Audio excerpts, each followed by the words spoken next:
Category में। दोस्तों, क्या आप प्रेमानंद जी महाराज के भक्त हैं? अगर भक्त हैं तो ये वीडियो सिर्फ आपके लिए। और इस वीडियो में मैं आपको बताऊंगा कि ये नीच आदमी हमारे प्रेमानंद जी महाराज को कैसे ढोंगी बोल रहा है।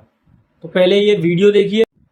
प्रेमानंद जी को पाखंडी कैटेगरी में रखा गया है। तो सबसे बड़ी बात निंदा तो वो होती है, हमने प्रेमानंद जी को चोर लिए और 100 की 100 में पाखंड मिल जाता है। कोई लोग ये भी बुरा मान सकते हैं कि भी प्रेमानंद जी को पाखंडी क्यों बोल दिया, हमें बुरा लगता ये है। चीज तो बहुत ज्यादा है। देखिए, इन सबको प्रेमानंद बताना महाराज के चाहेंगे, शिष्यों में। पाखंडी जो वर्ड है वो इसलिए आया है इनके लिए क्योंकि गीता जी अध्याय 16 श्लोक 23 और 24 में पाखंड की परिभाषा डिफाइन की हुई है।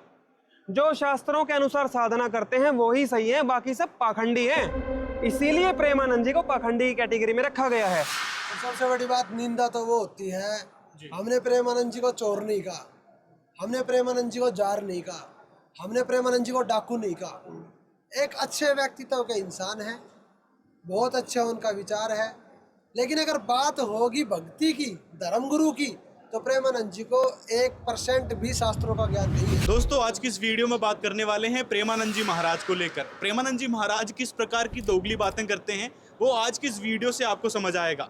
प्रेमानंद जी महाराज के चेले कहते हैं भाई उनके लिए ऐसे शब्द का इस्तेमाल मत करो, वो तो पूजनीय है और कुछ लोग तो उनको भगवान माने बैठे हैं। तो आइए जानते हैं प्रेमानंद जी महाराज जी को लेकर कुछ और अनोखी बातें। हमारे साथ जुड़े हैं संत रामपाल जी महाराज जी के दो भक्त हैं जो प्रेमानंद जी महाराज जी के विषय में कई सारी वीडियोस बना चुके हैं लोगों को समझाने के उद्देश्य से। तो आइए जानते हैं इनसे, आप लोग प्रेमानंद जी महाराज जी के पीछे क्यों पड़े रहते हैं? आपकी वीडियोस कई सारी देखी है। देखो जी, हम प्रेमानंद जी महाराज के पीछे नहीं पड़ते। हमारे गुरुजी संत रामपाल जी महाराज ने हमें ऐसा ज्ञान दे दिया है, उस ज्ञान के चश्मे से जब हम देखते हैं तो हमें ये नकली कथावाचक पाखंडी दिखते हैं। और चाहे प्रेमानंद हो, चाहे अनिरुद्धाचार्य हो, चाहे देवकीनंदन हो, चाहे कोई भी हो, जो भी हमारे सामने पाखंड करता हमें दिखता है, हम उसी के पीछे पड़ जाते हैं। जो पीछे पड़ने का उद्देश्य ये नहीं है कि हम उनकी निंदा करें, पीछे पड़ने का उद्देश्य ये है कि जो वो समाज में पाखंड फैला रहे हैं उस पाखंड को जनता के सामने उजागर करें। जैसे आज 5000 साल से ये गीता लिखी हुई है, 5000 साल से हमारे पास ये वेद रखे हुए हैं लिखित में, आज तक ये नकली पाखंडी धर्मगुरु हमें उनका सही अर्थ नहीं समझा पाए। वेद और गीता पूर्ण परमात्मा की भक्ति बताते हैं, इन्होंने हमें पत्थरों में, पेड़ों में, नहर नदियों में भक्ति में लगा दिया, जिस कारण से समाज को कोई लाभ नहीं मिला भक्ति का और वो नास्तिक होते जा रहे हैं। तो हमारा उद्देश्य ये है कि पीछे जो हुआ सो हुआ, अब संत रामपाल जी महाराज इस धरती पर अवतरित हो चुके हैं, अब तो बचे हुए लोगों की जान बचे।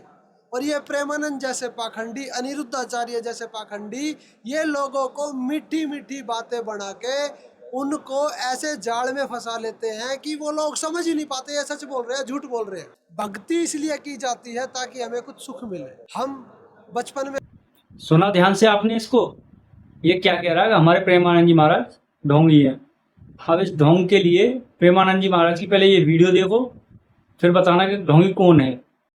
कि हम तुम्हारी आयु बढ़ा देंगे, हम तुम्हारा रोग नष्ट कर देंगे, हम तुम्हारा ये कर देंगे, वो कर देंगे। ये सब गलत जगह है, अंधविश्वास है, इसमें फंस जाओगे, नष्ट हो जाओगे। तुम बेवकूफ बनाते हो उनको जिनको ज्ञान नहीं है। बचपन से बाबा जी मंत्र अनुष्ठान करते रहे। अवश्य में भोक्तव्यम कृतम कर्म शुभाशुभम। भीषम पितामह 6 महीना बाणों की सैया में रहे। तुम कलावा से तुम कर्म बांध दोगे, जंतुर बांध कर तुम किसी के कर्म मिटा दोगे, तो नौटंकी नाटक है कि नहीं? बोले धन चकाचक आ जाएगा। अरे इतना तुम्हें तमीज होती धन चकाचक करने की तो दूसरे के हाथ देखने की जरूरत नहीं थी, तुम्हें अपने हाथ देख के तुम करोड़पति बन जाते। ये देखा आपने, प्रेमानंद जी महाराज तो पहले ही ढोंग के खिलाफ हैं कि ये मत करो, अंधविश्वास मत करो, लेकिन इन लोगों के दिमाग में भूसा भरा है।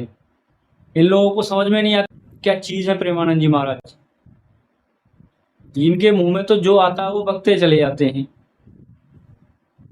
और ये संत रामपाल के भक्त हैं, चेले हैं, तो इनके लिए मैं कुछ कहना चाहूँगा कि संत रामपाल कौन से भाई अच्छे हैं? तुम प्रेमानंद जी महाराज की तुलना उनसे कर रहे हो जो बेकार इंसान है। संत रामपाल भाई कौन सा अच्छा इंसान है? सबसे बड़ा ढोंगी तो वही है। और ये लोग प्रेमानंद जी महाराज को ढोंगी बताकर संत रामपाल को मतलब कितना बड़ा विद्वान मान रहे हैं कि जैसे कितना बड़ा विद्वान हो। इसने गीता पढ़ी है क्या?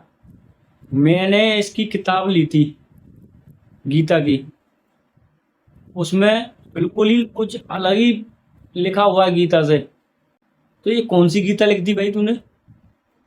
और आप लोगों का क्या कहना है, ज़रा कमेंट करके नीचे कमेंट करके बताएं।